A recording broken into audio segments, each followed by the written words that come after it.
Hi hello friends, welcome to my YouTube channel. ಇವತ್ತಿನ ವಿಡಿಯೋದಲ್ಲಿ ತುಂಬಾ ಟೇಸ್ಟಿಯಾಗಿರುವಂತಹ ಈಸಿಯಾಗಿ ಕ್ವಿಕ್ಕಾಗಿ ಮಾಡ್ಕೋಬೋದಾದಂಥ ಚಿಕನ್ ಫ್ರೈನ ತಿಳಿಸ್ಕೊಡ್ತಾ ಇದ್ದೀನಿ. ಈ ಚಿಕನ್ ಫ್ರೈನ ನೀವು ಒಂದ್ಸಲ ಮನೇಲಿ ಟ್ರೈ ಮಾಡಿದ್ರಿ ಅಂತ ಹೇಳಿದ್ರೆ ಪದೇ ಪದೇ ಮಾಡ್ತಾನೆ ಇರ್ತೀರ, ಅಷ್ಟು ಸೂಪರಾಗಿರುತ್ತೆ. ಚಿಕನ್ನ ಯೂಸ್ ಮಾಡಿಕೊಂಡು ಏನಾದರೂ ಡಿಫ್ರೆಂಟಾಗಿ ಮಾಡ್ಕೊಂಡು ತಿನ್ನಬೇಕು ಅನ್ನೋರು, ಹಾಗೆ ಅನ್ನ ಸಾಂಬಾರು ಹಾಗೂ ರಸಮ್ ರೈಸ್ ಜೊತೆ ನಂಚ್ಕೊಳ್ಳೋದಕ್ಕೆ ಈ ರೆಸಿಪಿನ ಟ್ರೈ ಮಾಡಿ ನೋಡಿ. ಟೇಸ್ಟಲ್ಲಿ ಯಾವುದೇ ರೀತಿಯ ಕಾಂಪ್ರಮೈಸ್ ಬೇಡ, ಅಷ್ಟು ಚೆನ್ನಾಗಿರುತ್ತೆ. ಬನ್ನಿ ಈಗ ಹೇಗೆ ಮಾಡೋದು ಅಂತ ನೋಡೋಣ.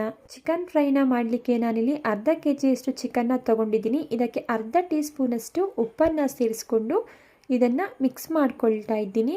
ಮಿಕ್ಸ್ ಮಾಡ್ಕೊಂಡಿದ ನಂತರ ಇದನ್ನು ಒಂದು 2-3 ಸಾರಿ ನೀಟಾಗಿ ವಾಶ್ ಮಾಡಿಕೊಂಡು ಒಂದು ಬೌಲ್ಗೆ ಸೇರಿಸ್ಕೊಳ್ತಾ ಇದ್ದೀನಿ. ಈ ರೀತಿ ಉಪ್ಪನ್ನು ಸೇರಿಸಿ ಮಿಕ್ಸ್ ಮಾಡಿಕೊಂಡು ವಾಶ್ ಮಾಡ್ಕೊಳ್ಳೋದ್ರಿಂದ ಚಿಕನಲ್ಲಿರುವಂತಹ ಸ್ಮೆಲ್ಲೆಲ್ಲ ಹೋಗುತ್ತೆ. ಇದು ಆಪ್ಷನಲ್, ಬೇಕು ಅಂದರೆ ಮಾಡ್ಕೊಳ್ಳಿ, ಇಲ್ಲಾಂದರೆ ಹಾಗೇ ಚಿಕನ್ನ ವಾಶ್ ಮಾಡ್ಕೋಬೋದು. ನೋಡಿ, ಚಿಕನ್ನ ತೊಳೆದಿದ ನಂತರ ನಾನಿಲ್ಲಿ ಚೆನ್ನಾಗಿ ನೀರನ್ನೆಲ್ಲ ಹಿಂಡಿ ಒಂದು ಬೌಲ್ಗೆ ಸೇರಿಸ್ಕೊಳ್ತಾ ಇದ್ದೀನಿ. ನಂತರ ಇದಕ್ಕೆ ಅರ್ಧ ಟೀ ಸ್ಪೂನಷ್ಟು ನಿಂಬೆಹಣ್ಣಿನ ರಸ ಹಾಗೂ ಅರ್ಧ ಟೀ ಸ್ಪೂನಷ್ಟು ನಾನಿಲ್ಲಿ ಉಪ್ಪನ್ನು ಸೇರಿಸಿ ಚಿಕನ್ ಜೊತೆ ಚೆನ್ನಾಗಿ ಹೊಂದ್ಕೊಳ್ಳೋ ರೀತಿ ಮಿಕ್ಸ್ ಮಾಡ್ಕೊಳ್ತಾ ಇದ್ದೀನಿ. ಈ ರೀತಿ ನಿಂಬೆಹಣ್ಣು ಹಾಗೂ ಉಪ್ಪನ್ನು ಸೇರಿಸಿ ಮಿಕ್ಸ್ ಮಾಡ್ಕೊಳ್ಳೋದ್ರಿಂದ ಚಿಕನ್ ಕೂಡ ಉಪ್ಪನ್ನು ಚೆನ್ನಾಗಿ ಹಿಡಿಯುತ್ತೆ.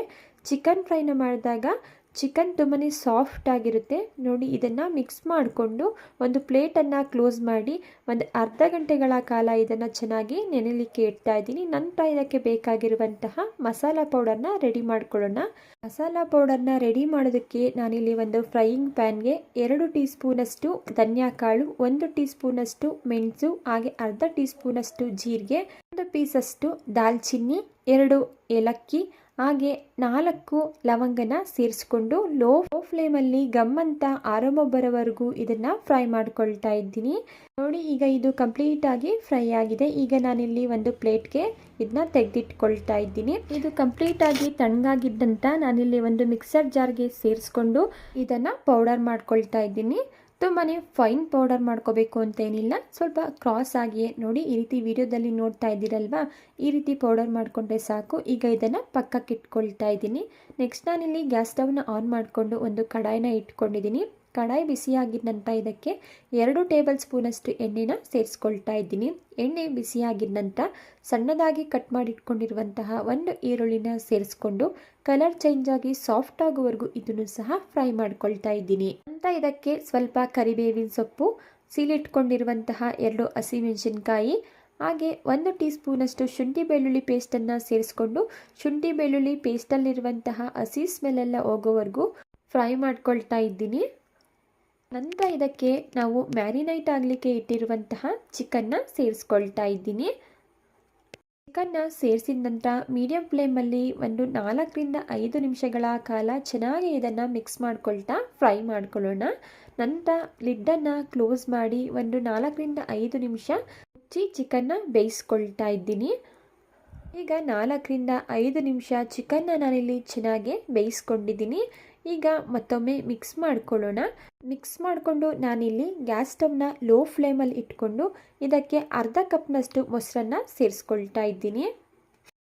ಮೊಸರನ್ನ ಸೇರಿಸಿದ ನಂತರ ಮಿಕ್ಸ್ ಮಾಡಿಕೊಂಡು ಲೋ ಫ್ಲೇಮಲ್ಲಿಯೇ 5 ನಿಮಿಷಗಳ ಕಾಲ ಚಿಕನ್ನ ಫ್ರೈ ಮಾಡ್ಕೋಬೇಕಾಗುತ್ತೆ. ನಾನಿಲ್ಲಿ ಒಂದು ಲಿಡ್ಡನ್ನು ಕ್ಲೋಸ್ ಮಾಡಿ 5 ನಿಮಿಷಗಳ ಕಾಲ ಚಿಕನ್ನ ಮಧ್ಯದಲ್ಲಿ ತಿರುಗಿಸ್ಕೊಂಡು ಫ್ರೈ ಮಾಡ್ಕೊಳ್ತಾ ಇದ್ದೀನಿ.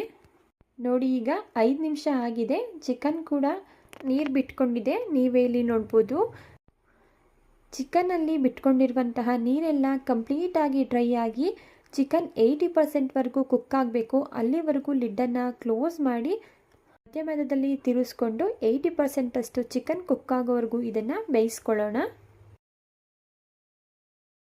ಈಗ ನಾನಿಲ್ಲಿ 70-80% ಚೆನ್ನಾಗಿ ಚಿಕನ್ ಕುಕ್ ಆಗೋವರೆಗೂ ಇದನ್ನು ಫ್ರೈ ಮಾಡ್ಕೊಂಡಿದ್ದೀನಿ. ನೀವೇ ಇಲ್ಲಿ ನೋಡ್ಬೋದು, ಚಿಕನ್ನಲ್ಲಿರುವಂತಹ ನೀರೆಲ್ಲ ಫ್ರೈ ಆಗಿ ಎಣ್ಣೆ ಕೂಡ ರಿಲೀಸ್ ಆಗ್ತಾ ಇದೆ.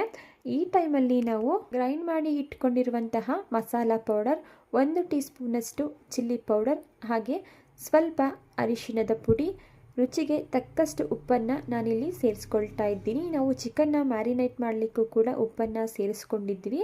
ಉಪ್ಪನ್ನು ನೋಡಿ ಸೇರಿಸ್ಕೊಳ್ಳಿ. ಈ ಡ್ರೈ ಮಸಾಲ ಇಂಗ್ರೀಡಿಯೆಂಟ್ಸ್ನೆಲ್ಲ ಸೇರಿಸಿದ ನಂತರ ಚಿಕನ್ ಜೊತೆ ಚೆನ್ನಾಗಿ ಹೊಂದ್ಕೊಳ್ಳೋ ರೀತಿ ಮಿಕ್ಸ್ ಮಾಡ್ಕೊಳ್ತಾ ಇದ್ದೀನಿ. ಮಿಕ್ಸ್ ಮಾಡ್ಕೊಂಡ ನಂತರ ಒಂದು ಲಿಡ್ಡನ್ನು ಕ್ಲೋಸ್ ಮಾಡಿ ಒಂದು 3 ರಿಂದ 4 ನಿಮಿಷ ಉಳಿದಿರುವಂತಹ 20% ಚಿಕನ್ ಕಂಪ್ಲೀಟಾಗಿ ಬೇಯೋವರೆಗೂ ಇದನ್ನು ಬೇಯಿಸ್ಕೊಳ್ತಾ ಇದ್ದೀನಿ. ಈಗ ಕಂಪ್ಲೀಟಾಗಿ ಚಿಕನ್ ಕೂಡ ಬೆಂದಿದೆ. ಕೊನೆಯದಾಗಿ ಇದಕ್ಕೆ ಸಣ್ಣದಾಗಿ ಕಟ್ ಮಾಡಿಟ್ಕೊಂಡಿರುವಂತಹ ಸ್ವಲ್ಪ ಕೊತ್ತಂಬರಿ ಸೊಪ್ಪನ್ನು ಸೇರಿ ಮಿಕ್ಸ್ ಮಾಡಿಕೊಂಡ್ರೆ ಸಖತ್ ಟೇಸ್ಟಿಯಾಗಿರುವಂತಹ ಚಿಕನ್ ಫ್ರೈ ರೆಡಿ ಆಯಿತು. ಒಂದ್ಸಲ ಟ್ರೈ ಮಾಡಿ ನೋಡಿ, ಪದೇ ಪದೇ ಮಾಡ್ತೀರಾ, ಅಷ್ಟು ಸೂಪರಾಗಿರುತ್ತೆ. ಮಸಾಲಾ ಪೌಡರ್ನ ನಾವೇ ಇಲ್ಲಿ ರೆಡಿ ಮಾಡಿರೋದ್ರಿಂದ ಸ್ಮೆಲ್ ಕೂಡ ತುಂಬಾ ಸೂಪರಾಗಿರುತ್ತೆ, ಅಷ್ಟು ಅದ್ಭುತವಾದಂಥ ಪರಿಮಳ ಬರ್ತಾ ಇರುತ್ತೆ. ಓಕೆ ಫ್ರೆಂಡ್ಸ್, ಇವತ್ತಿನ ಚಿಕನ್ ಫ್ರೈ ರೆಸಿಪಿ ನಿಮಗೆ ಇಷ್ಟ ಆಗಿದೆ ಅಂತ ಭಾವಿಸ್ತಾ ಇದ್ದೀನಿ. ಇಷ್ಟ ಆಗಿದ್ದರೆ ರೆಸಿಪಿಗೆ ಒಂದು ಲೈಕ್ ಮಾಡಿ. ಇದೇ ರೀತಿ ಸಿಂಪಲ್ ಹಾಗೂ ಟೇಸ್ಟಿ ರೆಸಿಪಿಗಳಿಗಾಗಿ ದಯವಿಟ್ಟು ಚಾನಲ್ನ ಸಬ್ಸ್ಕ್ರೈಬ್ ಮಾಡ್ಕೊಳ್ಳಿ.